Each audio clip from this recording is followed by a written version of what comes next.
Hi, this is Roger. Thanks for dropping by. It's nearly fully open, but not quite. Nearly there. I'll be pleased when that opens because it doesn't look the same as the previous blooms. The tessellations aren't on the white parts, and the lip seems a paler colour this time round.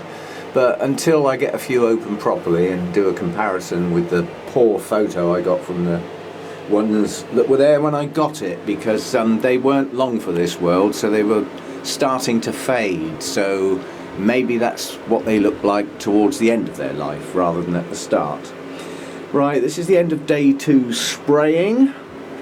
I have never in my life had such clean hands, because to spray the mounts, I had them in my hand and I kept getting spots and stuff like that on my hands, so I had to have a bowl of water in here separate away from the spray to keep dunking my hands in, because I just couldn't avoid getting the stuff on my hands, and you know me, I don't have gloves. But just as a point about the way this stuff works, it is systemic.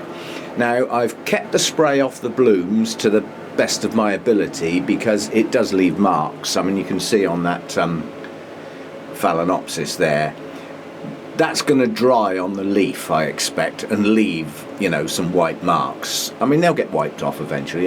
That's not what I'm on about. But I've kept the spray off the blooms. Now, I haven't got a huge amount of blooms in here anyway, but I'm just the last things getting watered and a bit of spray today are the vandas. And vigilance again.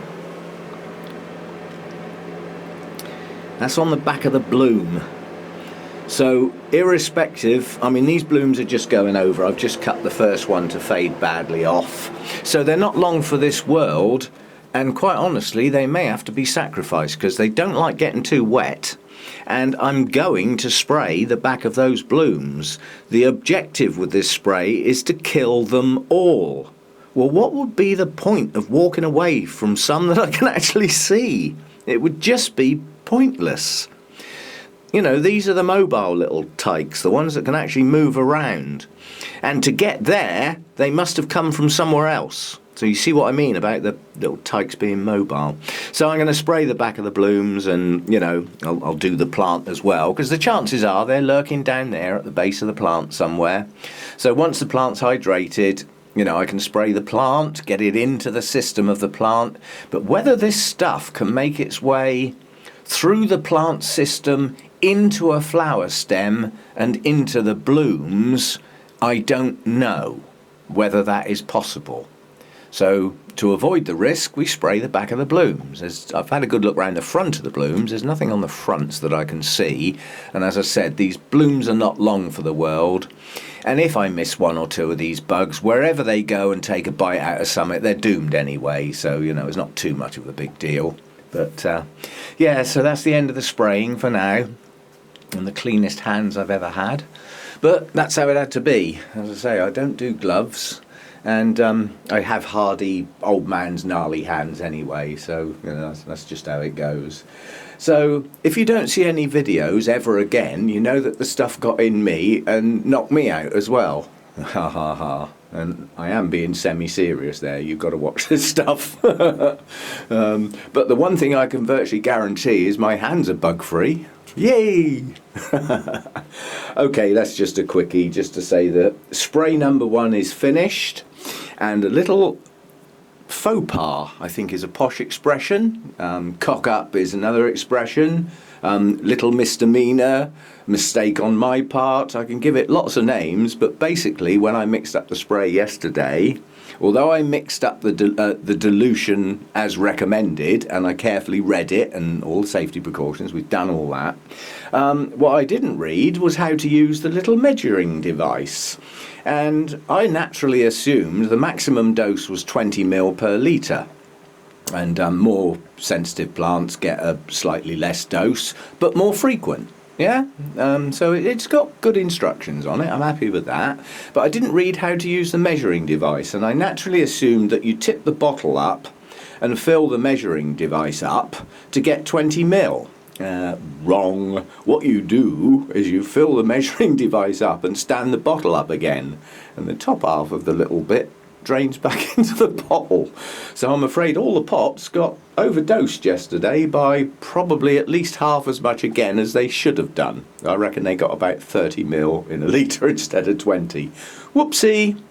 So I did say there may be some losses, but I also am pretty adamant that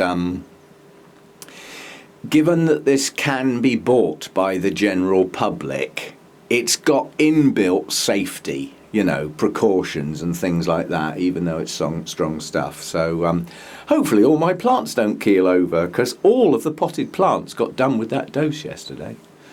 Whoopsie, the mounts and everything this morning got done with the correct dose.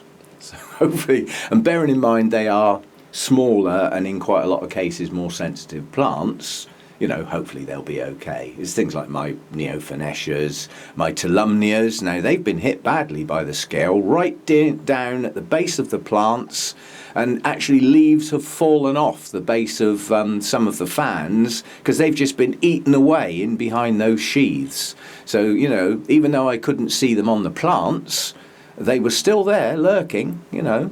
Eventually found them. That was, you know, I love my Tolumnias, that's why I've got so many. That's one of the things that produced the knee-jerk effect and declared war on the little blighters. I don't want to lose my Tolumnias. An odd leaf here and there, I don't mind. Anyway, thanks for dropping by, and you know, we got holiday period, Christmas period, however you say it, coming up and things to do. I still haven't even got my decorations up yet. That was planned for last weekend and something else came up and it didn't get done. So, you know, things to do and all stuff like that. So videos might not be as high on the list. They're probably going to get a bit thin on the ground for a while now. But any major changes like that giant Cattleya opens or anything like that, I'll pick up on those things. And if all my plants die, I'll show you the empty space later. I hope I'm joking. Right, see you again. Thanks for dropping by.